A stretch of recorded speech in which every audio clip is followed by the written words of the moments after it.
This is Intro to Proofs, section 7.2, progress check 2. So here we're looking at the fractions, the rational numbers, which we call boldface Q, and we've got two different relations defined on the fractions. The first relation we're defining with a single squiggle, and that's, by the way, these symbols we're going to use over and over and over again for all sorts of different relations. So they're only true for this particular example. So this squiggle is a relation if and only if a minus b is in the integers. And, oh, I forgot b there. And the double squiggle is if and only if a plus b is in the integers. So, is a single squiggle reflexive? Is it symmetric? Is it transitive? Well, is any fraction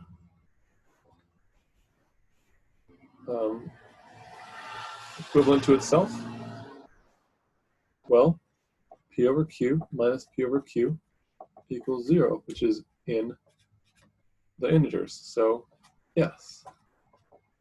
All right, now let's try symmetric.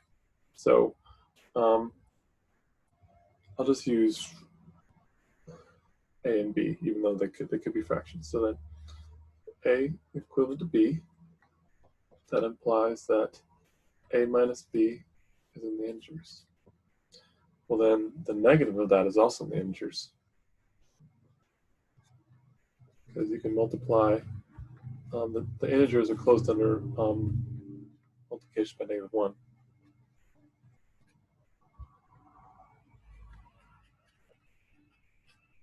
Okay, so that implies that b is equivalent to a. Okay. Now,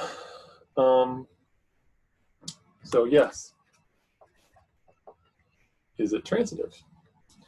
So if I have a equivalent to b and b equivalent to c, then a minus b is in the integers and b minus c is in the integers. Well, the integers are closed under addition, so I can add them. So then a minus b plus b minus c is in the integers, because the integers are closed under addition, and that means that the b's cancel out. A minus c is in the integers. That means that a is equivalent to c. So yes. All right, now let's try the double squiggle. Is it reflexive? No. So think about, to show it's not, just pick an example. So 1/3 is not related to 1/3, because 1/3 plus 1/3 equals 2/3, which is not in the integers. Okay. Now, is it symmetric? Yes, because if I have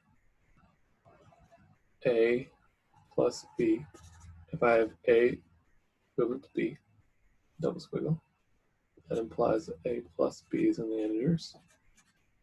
Well, addition is symmetric. You can just add in a different order. That's in the integers. Implies b is equivalent to a. All right. Then, so this one was no. And the other one was yes. Now is it transitive? So if a is equivalent to b and b is equivalent to c, then that implies a plus b is in the integers and b plus c is in the integers. Well, the integers are closed under subtraction. So wait a second, that doesn't work at all. Maybe this is false. Let's try to think of examples where that might be false.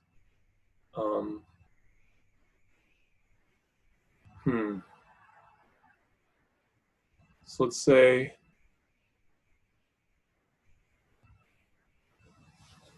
I think it's true. I don't know off the top of my head. Okay. Well, if it's true, we should be able to prove it. So let's think. So if a plus b is in the integers and b plus c is in the integers, that is no, it's not true. Check this out. It's not true, we just need a counterexample. So 1/3 is equivalent to 2/3, right? Because 1/3 plus 2/3 is 1, which is in the integers. And 2/3 is equivalent to negative 2/3, because 2/3 plus negative 2/3 is 0, which is in the integers. So 1/3 plus negative 2/3 is negative 1/3, which is not in the integers. So 1/3 is not equivalent to negative 2/3. So no. All right, that completes preview activity 2.